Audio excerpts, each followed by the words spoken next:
Last week, my 11-year-old son told me he wanted to play Pop Warner football with all of his friends. I told him no, it was out of the question, and he cried. Go, Phillips, go! Run hard, Phillips! Hey, way to go, Phil! Block somebody! You don't want the vaccine! You don't want it! I told him that he didn't need to play to impress me or his friends. He wasn't going to be part of that kind of pressure, not if I could help it. Right side, right side, right side! Stop him! Hearing this, he cried even harder. Maybe it was the crying that brought me here today, or maybe it was the memory that crying brought back, a memory which I never really forgotten about my Pop Warner football days and a kid named Harold. Harold and I were teammates on a Pop Warner team. We were both in 7th grade. I didn't know Harold very well or his parents, and I can't begin to question their motives. Give me 2 laps. Harold, that includes you. I can't tell you why, or even if they pushed their son out of their car for practice every day. I had my own problems to deal with. But the one thing I did know was that Harold had no business playing football. 8, 9, 10, 11. The one thing I remember most about Harold is the sight of him crying. He cried almost every day. Go, let's go. When we ran wind sprints, Harold cried. When we did bear crawls, Harold cried. And when we had tackling drills, Harold cried even more.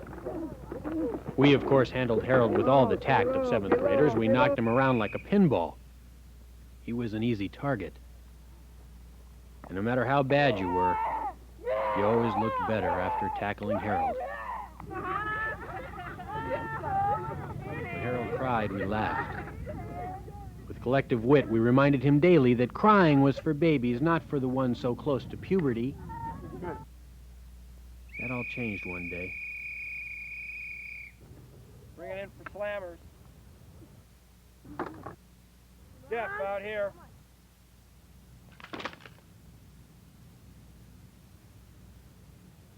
Let's go, you guys. You guys been hit like old ladies. I want to see some contact out here. All right, quiet down.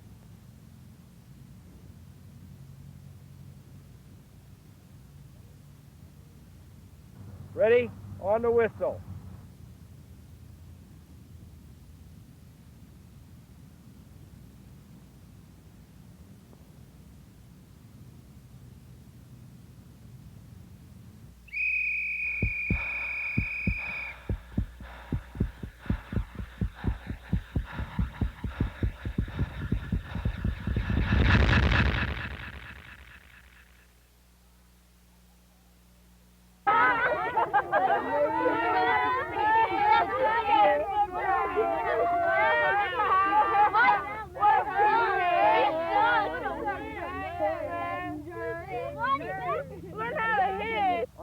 Maybe a couple of laps and shake the cobwebs out.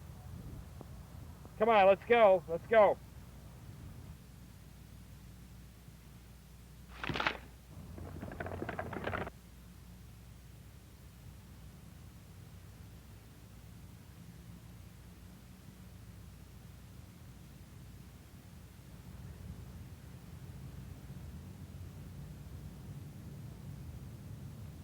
Run laps.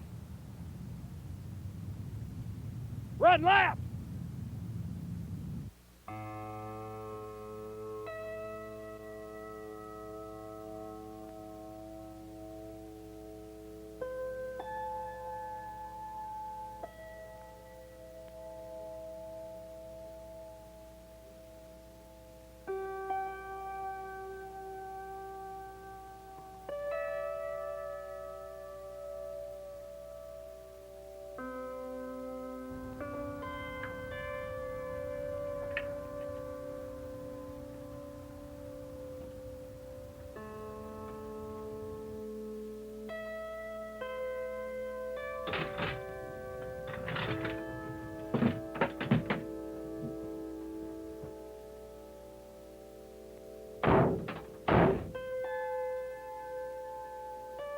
We ran for what seemed like hours, watching as they finally carried Harold off the field to the hospital.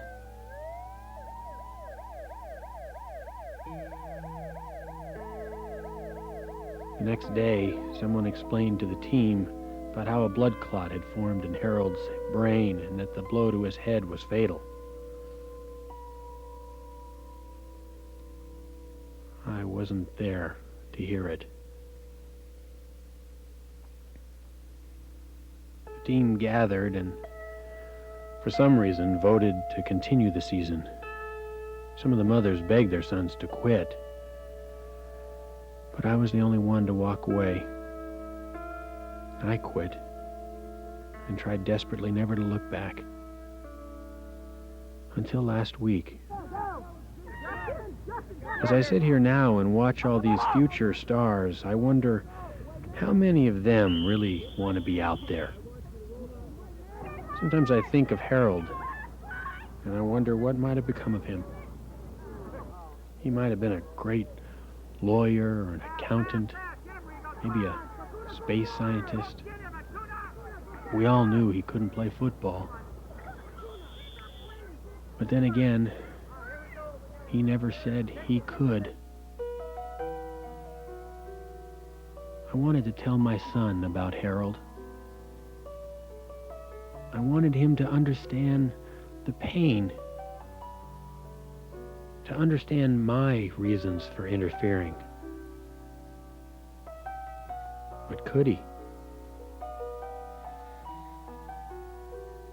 Maybe